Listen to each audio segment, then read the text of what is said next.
All right, guys, welcome back. So the train of misery begins now. The first waste product that we're going to talk about with regard to putting this raw material into this machine is apathy. Now, apathy is not going to exactly mean what you conventionally think of it as. We usually think of apathy as just not caring. I'm going to define apathy in a more specific way. It is the experience of not having the emotional energy to respond to events appropriately. You can pause the video if you need to get that definition. Basically, what we've got is I want you to think about what this person evolved to be in. This person evolved to be outside with about 100 or so people. But think about that, just that experience of life. You are around the same people all the time, and there are not that many of them. You are living life at nature's pace, which is slow.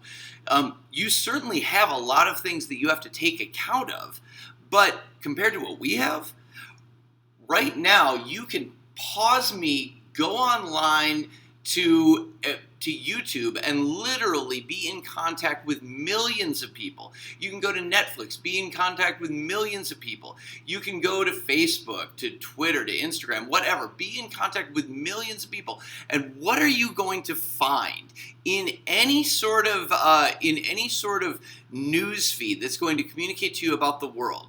It's not going to be just wonderful stories about how everything's working out, because everything sucks. It's a disaster. And what you find is, instead of just having 100 people that you may be called upon to have an emotional response to, you have billions. So what happens if I'm online, or if I'm flipping through the news on TV?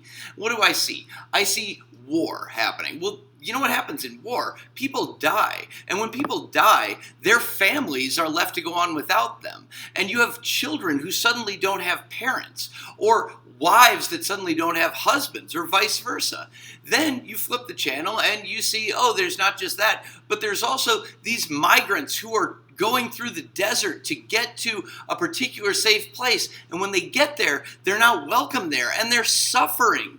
And then you've got violence that's happening, mass shootings that are happening, and oh my God, and here's the thing about this. So here's me, this little emotional, caring person who is now confronted with not the suffering of 100 people, the suffering of billions of people. And I'm going to tell you, I'm going to be perfectly honest with you about myself.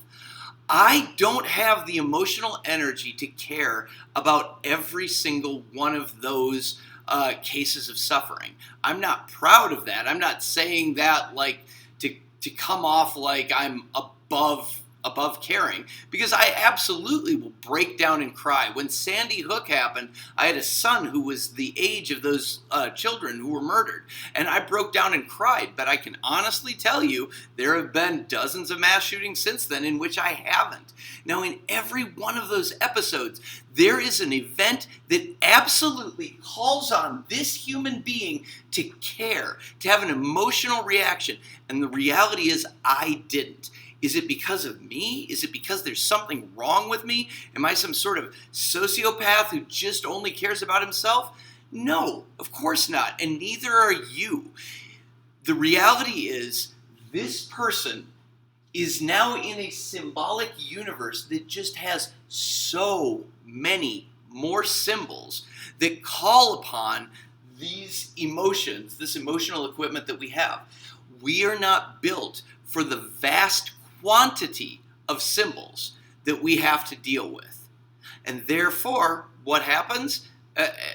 It's not something I'm proud of, but I absolutely will see a headline, 5 people shot, and I will scroll past it as though it's nothing. Air raid that takes out 100 people, 100 civilians by accident. That's 100 people plus all of their families who are, the 100 people are dead, all of their families are suffering, and I scroll right past it.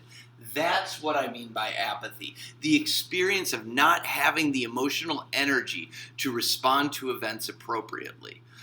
The reason that we have this waste product number one, Again, you have taken this raw material, put it into this machine to produce an intended consequence, thoughts and behaviors.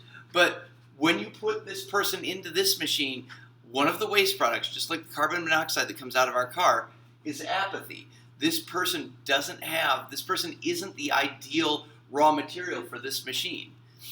And therefore, we have this unintended consequence. God, that's number one. It sucks already, doesn't it? That's what we've got. In the next video, we will look at, I got kind of worked up. To make sure that I'm clearly tying connecting the dots between these things. This person goes into a society with too many symbols. So what we're talking about right now is the quantity, not the quality, the quantity, the sheer number of symbols. Because remember, other people are things that hold meaning. So this person gets put into a machine with that quantity of symbols. The intended consequence is a pattern of thoughts and behaviors, but the unintended consequence is apathy and the experience of not having the emotional energy to respond appropriately. All right, that's it for that, for this first unintended consequence, apathy. In the next one, we will look at not the quantity of symbols, but the quality of a few of them, and another equally horrible unintended consequence. So it's hard to be cheerful. I will see you then.